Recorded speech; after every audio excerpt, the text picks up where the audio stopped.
Hi hello guys, welcome to my YouTube channel. ఈరోజు మనం చేసేది పెసర్ల పునుగులు. ఇది చేయడం ఎంతో ఈజీ అండ్ దీనికి కావాల్సిన పదార్థాలు చూసుకుంటే నానబెట్టిన పెసర్లు ఒక ఓవర్ నైట్ 8 hours నానబెట్టి దాన్ని మిక్సీ జార్లోకి వేసుకోవాలి నెక్స్ట్ డే మార్నింగ్. లేదా సాయంత్రం చేసేట్లుంటే మార్నింగ్ నానబెట్టి సాయంత్రం చేయొచ్చు.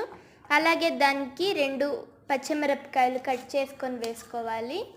అలాగే 1 ఇంచ్ అల్లం ముక్కని కట్ చేసుకొని స్మాల్ సైజ్గా దాన్ని కూడా మనం తీసుకున్న మిక్సీ జార్లోకి వేసేసి మిక్సీ చేసుకోవాలి. ఇలా స్మూత్గా మిక్సీ చేసుకున్నాక ఒక బౌల్లోకి ట్రాన్స్ఫర్ చేసుకొని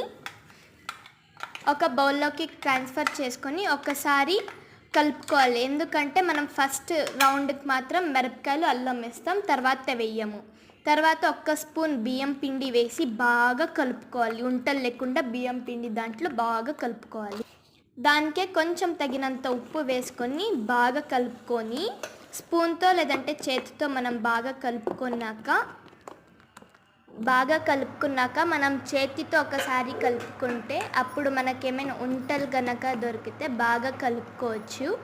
అలాగా బాగా చేతితో కలిపినాక మనం స్టవ్ మీద ప్యాన్ పెట్టి ఆయిల్ పెట్టుకొని బాగా వేడి చేసుకోవాలి.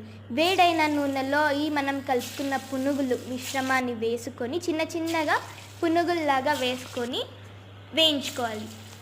గోల్డెన్ బ్రౌన్ కలర్ వచ్చేంత వరకు బాగా ఫ్రై చేసుకొని ఒక ప్లేట్ మీద టిష్యూ పేపర్ పెట్టుకొని ఆ వేయించిన మనం పునుగుల్ని గోల్డెన్ బ్రౌన్ వచ్చినాక తీసి దాని మీద వేసుకోవాలి. దానికి కెచప్ లేదంటే చట్నీలతో సర్వ్ చేసుకుంటే ఎంతో రుచికరమైన పెసర్ల పునుగులు రెడీ. అండ్ ఇది పిల్లలకైతే చాలా హ్యాపీగా అండ్ టేస్టీగా తింటారు. ఈ వర్షాకాలంలో కూడా మనం వేడివేడిగా ఇలా పునుగులు చేసుకొని తింటే లోపల సాఫ్ట్గా బయట క్రిస్పీగా బాగుంటుందండి. సో ఇది వాటిది. Thank you, bye.